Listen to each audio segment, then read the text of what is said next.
Welcome to round one of the doubles category of the Phoenix Festival Tournament. Bracket A. We have 4 matches to go through today, and there will be many others throughout the week. Links in the description below to the Google Forms to go and vote for who you think would win. You're going to have to give a reason as to why, whether it's semblance advantage, skill, weapon, etc. And in this video, I'll give a brief breakdown of how I think each of these matches are going to go between these pairs of characters. So, our first match today is Glynda Goodwitch and Sun Wukong, fighting against Nadir Shiko and Neopolitan.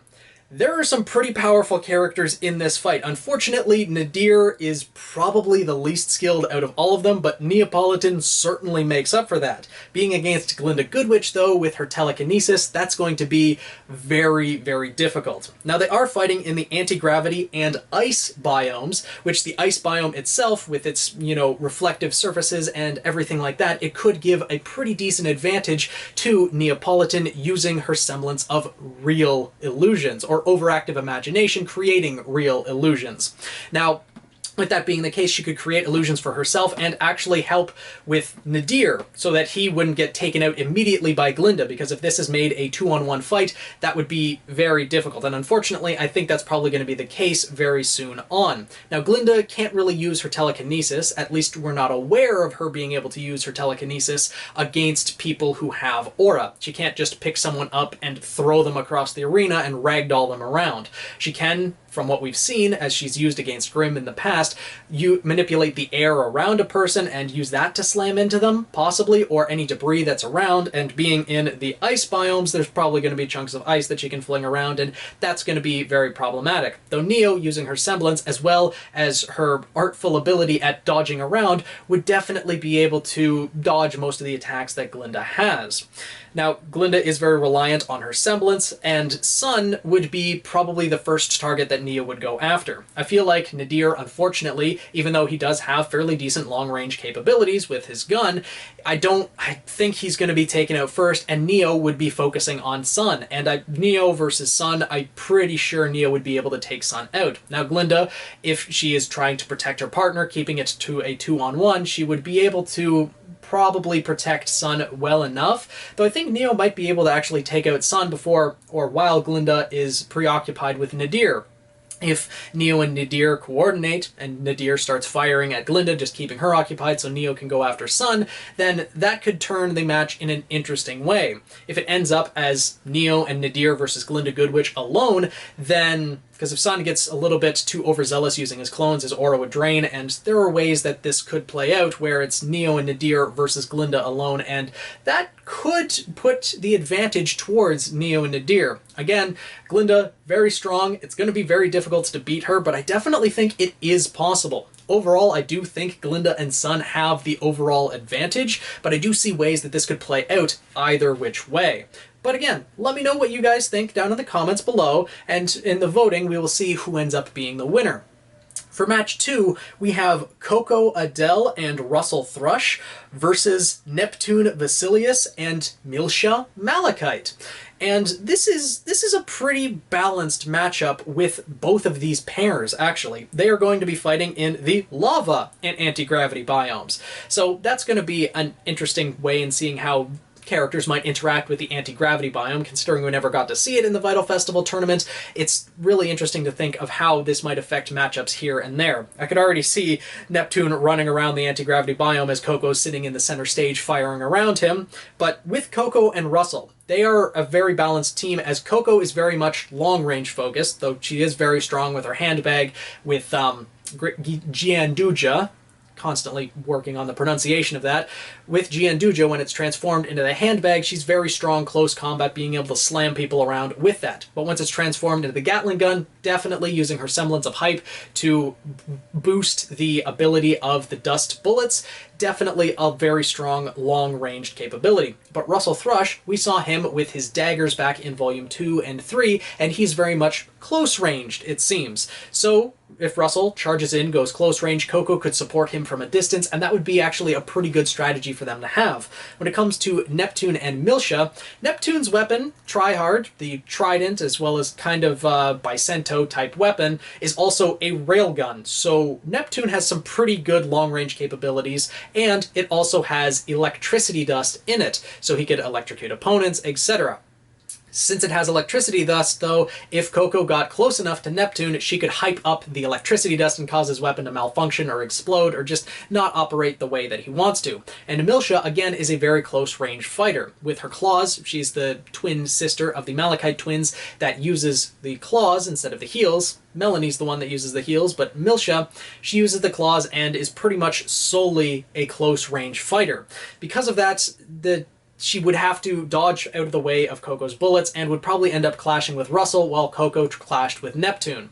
Now, if Coco went to the lava biome, for example, she could hype up any dust in the area that is, of course, close enough to her where she can activate her semblance, but close enough to an opponent to deal some pretty heavy damage, because fire dust is very volatile, at least when it comes to the volatility of dust. Most types of dust are volatile, but this would be a very interesting matchup to see how things paired out and what types of, combat could take place in the different types of biomes. But let me know what you guys think down below.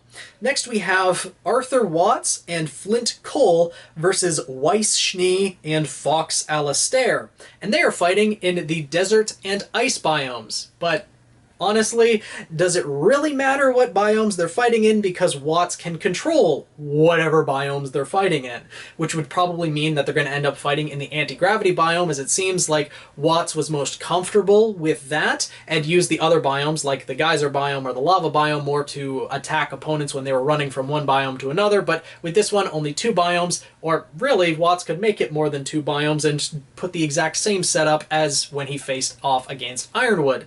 So we'll see how that ends up, or how people think it would end up. Overall, I think that's probably what he would do, and he could pick the biomes where Flint could use his weapon, his trumpet, and his semblance of killer quartet to use very powerful dust blasts to attack enemies. He used that in Volume 3 to blast some of the elemental attributes of the biomes that he was fighting in against his opponents, so he could definitely do that here. But then there's, of course, Weiss Schnee with her semblance of glyphs and the massive versatility that it has, not to mention she's fighting alongside Fox with his semblance of telepathy, so they wouldn't even have to speak to coordinate things. And with that, with Weiss being able to boost Fox's agility with her glyphs, as well as being able to summon, making it a match that's 3 versus 2, it would be a very difficult fight for both Arthur and Flint to actually win against Weiss and Fox. They make a very strong team together, and Watts isn't very much of a close combat fighter, or really that much of a fighter in general. He uses strategy and tries to manipulate the biomes and the area to make opponents trip up in that way, and try to have the biomes, it seems, deal more damage, or at least put them in a situation where he could use his gun to actually deal damage. Now, his gun does have dust functions as well, so he could use that to his advantage, possibly find other dust in the area to reload, though he'd probably need specific dust rounds, etc. So there would definitely be interesting ways that Watts could work the environment to help both himself and Flint, but it would be very hard to overcome for Weiss and Fox. I think Weiss and Fox definitely have the advantage here, but let me know what you guys think down in the comments below, because Watts is a member of Salem's Inner Circle, and we haven't seen his full capabilities yet. I'm looking forward to seeing more in Volume 8. Now, our last match of the day is Emerald Sustrai and Robin Hill versus Amber and Scarlet David. So this is a fairly balanced fight, I think, overall as well. Emerald, of course, being able to create illusions in opponents, but she can really only do that in one opponent at a time, as if she tries to use her illusions or hallucinations on more than one opponent at a time, she gets a headache, and that would put her at a massive disadvantage in a battle like this. So odds are her opponents would have to be separated, so she could focus on one of them and use her illusions to try to get an advantage over one of them. And odds are she would probably try to focus on Scarlet David, because I think Scarlet, although he did get an expansion in Before the Dawn, and I've come to love Scarlet's character so much because of that book, and I plan on doing videos about him in the future, but still, Scarlet, I think, out of the two, being Amber and Scarlet, would be the weakest or the easiest for Emerald to take advantage of. Emerald has met Amber before, so Amber would know Emerald's capabilities. We're assuming they've met, but you know, Amber wasn't killed or injured to that point in the in this tournament, at least in this alternate scenario we're setting up. So it would be an interesting match. Emerald would probably seclude Scarlet away, use her semblance of hallucinations to try to get an advantage over him, while Robin Hill, being a fully trained huntress in her own right, would be able to take on Amber. Now, Amber, of course, wouldn't be using her maiden powers, and it would be a fairly interesting matchup, because Robin, she would be using, of course, the kind of winged blade crossbow weapon that she has on her arm, and Amber uses a staff that has 2 dust crystals in each, or 1 dust crystal in each end of it. A wind dust crystal, which is a white crystal, and a fire crystal in each end. So she's able to use both wind and fire dust as she wishes in battle. This would make any bolts that Robin would fire, any arrows from her weapon, not really that effective, though Robin does have explosive arrows and could definitely use that to her advantage, similarly to how Cinder did against Amber back in Volume 3. So this could be a fairly balanced mashup when it comes to who would actually have the advantage over the other, because Amber would probably try to keep Emerald from using her semblance, keep her unfocused. Robin would definitely be very skilled. Scarlet definitely has some skill using his hook, and Darling, the cutlass and pistol that he has on top of that. So I'm curious to know what you guys think on how these matchups will turn out. Use the links in the description below, go and vote there. Hopefully you guys enjoyed this little breakdown of how the matches will go, or at least how I think the matchups would actually match up against each other. And I look forward to seeing how they will turn out by the end of the week. Hopefully you guys are enjoying these little videos, and we'll look forward to more in the future. Make sure to subscribe if you want to keep up with the Phoenix Festival Tournament, all the matches that are going on, and to see the results when they come out, as well as the other RWBY videos that are going to be releasing alongside the Phoenix Festival Tournament. So tweet me at PhoenixKnight7, join our Discord server as well, link in the description below, and I'll see you guys in the next video.